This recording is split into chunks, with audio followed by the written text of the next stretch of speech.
سبتها لما نامت، فضلت اطبطب عليه كده لما مرتاحة نامت في النوم، فقمت التاني كده بالراحة ما عملش حاجة، ومسكت بقى السجادة الصغيرة، مسكت ايدي كده بإيديها، قمت له ضغطة كده على ايدي، بس حوالي 10 دقايق قعدت تتفرفص كده تحتي،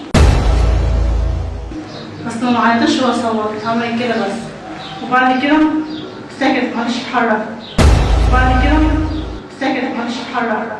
سلوى اللي الشيطان في قلبه رحمة عنها، وبيضربوا بيها المثل ويخوفوا أطفال القرية بيها. سلوى اتعرفت على شاب على النت ما تعرفوش ولا يعرفها، وهي متجوزة وعندها ولد وبنتين توأم، وكان الشخص ده برا البلد اللي عايشة فيها، واتفقوا يتقابلوا، بس جوزها كان بيفسد كل مقابلاتهم ويرفض إنها تخرج برا البلد لأنهم عايشين في أرياف والناس عارفة بعضها، وخروجها كله بيكون حوالين البيت أو جوه بلدهم علشان كلام الناس. فزهقت من جوزها وحبت تخلص منه وتتطلق، بس قالت لازم أخلص من ولادي الأول علشان مرجعش لجوزي تاني وأقفل أي باب للرجوع، وده طبعا علشان تفضل لعشقها. حكت سلوى وقالت فكرت أخلص منهم بطرق كتير، إني أغرقهم، بس كنت خايفة إنهم يكتشفوني ويتقبض عليا، وقعدت فترة طويلة بفكر إزاي أخلص منهم. مهند عنده 6 سنين، ونور ونادين توأم عندهم 3 سنين، وسلوى الأم اللي عندها 29 سنة واللي عايشة مع جوزها وأولادها في قرية في دمياط.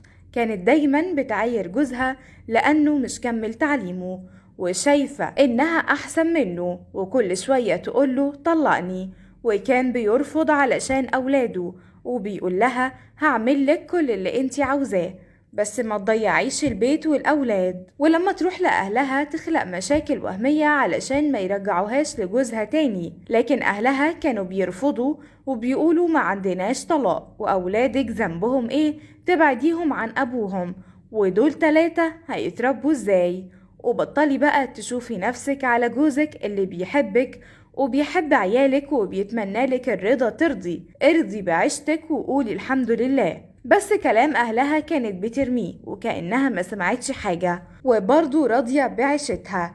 في الوقت ده اتعرفت سلوى على شاب عن طريق الإنترنت، وطول اليوم ماسكة موبايلها وبتكلمه.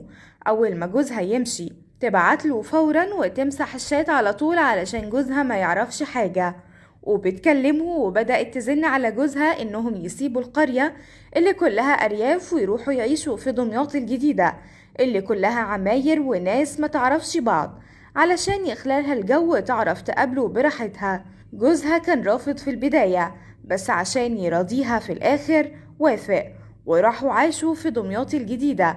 بس النتيجة كانت واحدة، لأن جوزها ما كانش بيرضى يخرجها أكتر من الأول بسبب إنه ما يعرفش الناس اللي حواليه. ولما لقيت الموضوع مش جايب همه رجعت للقرية هي وجوزها، أهو على الأقل كانت بتنزل وتطلع لوحدها. وسلوى كانت عايشة مع جوزها في بيت عيلة، شقة مستقلة، وحماها وحماتها في الشقة اللي قدامها. وأول ما رجعت شقتها شافت قطة سودا قدام شقتها، فقالت لجوزها القطة دي بتخوفني أنا والعيال، هتعرف تخلصني منها ولا لأ؟ عشان يراضيها خد القطة ورماها في الترعة. وده كان جزء من خطة سلوى اللي راحت الصبح وخبطت على حماتها وقالت لها شفت كابوس إن القطة بتقول هموت عيالك زي ما جوزك موتني. وقعدت مستمرة على التمثيلية دي 3 أيام وتعيد نفس الكابوس على جوزها وحماتها. وفي يوم وهي قاعدة مع حماتها بنتها نادين نامت، خدتها واستأذنت من حماتها تنيمها في الشقة، وسابت البنت التانية مع حماتها تنيمها، وخدت نادين. ولما اتأكدت انها نامت تماما خدت طرحتها ربطت ايديها بيها علشان ما تتحركش، وجابت فوطة بلتها مية وحطتها كتمت نفسها لحد ما اطمنت انها مش هتقوم تاني. وبعدين فكت ايديها وخدت الطرحة لبستها عادي، وراحت لحماتها وقالت لها انا نيمت نادين، هاتي نور ادخل انيمها جنبها. حماتها قالت لها خديها يا حبيبتي انا نيمتها لك. ودخلت بالبنت وعملت فيها نفس اللي عملته في أختها، وخلصت منها وغطتهم في السرير كأنهم نايمين عادي، وراحت لحماتها وقالت لها هاتي بقى مهند أنيمه.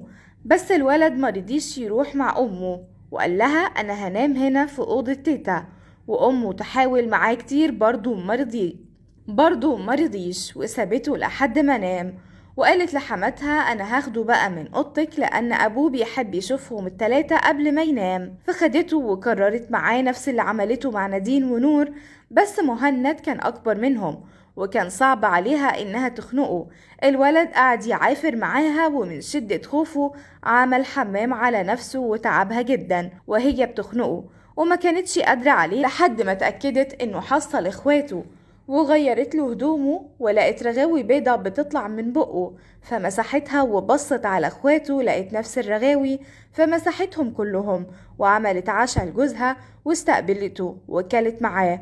ولما طلب يشوف ولاده لأنه طول اليوم بره هي رفضت وقالت له إنها تعبت قوي لحد ما ناموا وإنها هتنام معاهم، ونامت معاهم علشان تتأكد إن محدش فيهم لسه عايش. وتاني يوم الصبح راحت لحماتها وقالت لها الحقيني حلمت بنفس الكابوس، القطة جت وقالت لي هاخد روح عيالك وبصحيهم ما بيردوش عليا. حماتها كانت هتموت من الخضة، صوتت واتفزعت وجريت على شقة ابنها، ولما حاولت تصحيهم ما صحيوش صوتت ولطمت، فالبيت كله صحي والحكومة جت ودكتور القرية اللي حس انها حالة تسمم غذائي ووفاة طبيعية جدا.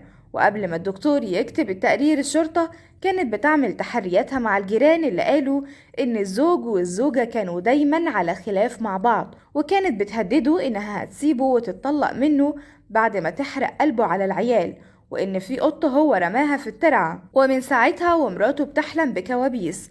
فبعد الكلام ده النيابة أمرت بتحويل الأطفال للطب الشرعي إلا أثبت وجود شبهة جنائية، ومع التحقيقات والضغط عليها وراجعوا الرسائل اللي هي بتمسحها مع عشقها لقيوا إنها متفقة معاه إنها تخلص من الأولاد وتهرب معاه بعدها، ولقيوها مخبية 25,000 جنيه من ورا جوزها كانوا ضايعين منه، وأوهمته إنها اتسرقت من الشقة، بس هي اللي طلعت خدتهم ومخبياهم علشان ينفعوها وهي رايحة لعشقها. والحادثة دي عملت رعب لكل أطفال القرية، كانوا بيخافوا من أمهاتهم وبيقولوا لهم انتوا هتعملوا فينا زي ما أم مهند عملت فيه هو واخواته. بس للأسف الأهالي قالوا احنا عارفين ان قلبها ميت وما عندهاش ضمير، بس قلنا اخرها ترمي ولادها لجوزها وتمشي، دي اقصى درجات انعدام الضمير اللي فكرنا انها ممكن يجيلها قلب وتعملها، لكن اللي عملته ده محدش كان يتوقعه ابدا. واتحكم على سلوى سنة 2019 بتحويل اوراقها لفضيلة مفتي الجمهورية، وتفضل لحد النهاردة اسطورة بترعب اطفال القرية.